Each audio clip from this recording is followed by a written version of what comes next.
Hey guys, মই আজি আপোনালোকক বস্তু এটা দেখাবলৈ আনিছোঁ দেই। মানে আমাৰ বুদ্ধি, মানে সেইটো আমাৰ বুদ্ধি বুলি কৈছোঁ আৰু যে সেইটো কেকাহঁতে ওচৰৰে কেকাহঁতে এটা মেচিন আনিলে।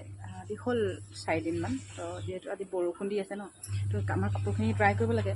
ড্ৰাই কৰাৰ ক্ষেত্ৰত কি আমাৰ মানে মেচিনৰ পাইপডাল সৰু, য'ত বৰ্ডখন আছে তাৰলৈকে মানে বাহিৰলৈকে মেচিনৰ পাইপডাল আহি নাপায়, যোনখিনি পানী ওলাব লাগে। তো আমি এনেকুৱা এটা বুদ্ধি কৰিলোঁ, আপোনালোকক দেখাই আছোঁ চাব দেই। আমি 3জনীয়ে মিলি এইটো বুদ্ধি কৰিলোঁ। আপোনালোকক দেখাই আছোঁ আমাৰ বুদ্ধিটো কি দেই। চাব ৰ'ব, দেখাইছোঁ।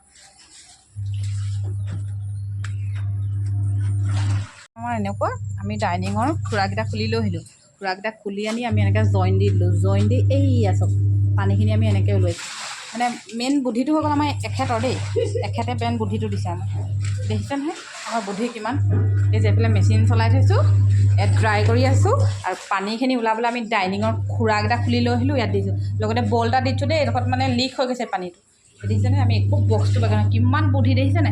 আমাৰ নিচিনা বুদ্ধি থাকিলে আমি যিকোনো বস্তু, মানে যিকোনো পৰিস্থিতি আমি পাৰ হৈ যাব পাৰিম। দেখিছেনে কেনেকুৱা বুদ্ধি। ডাইনিঙৰ খুৰা খুলি লৈ আহিছোঁ।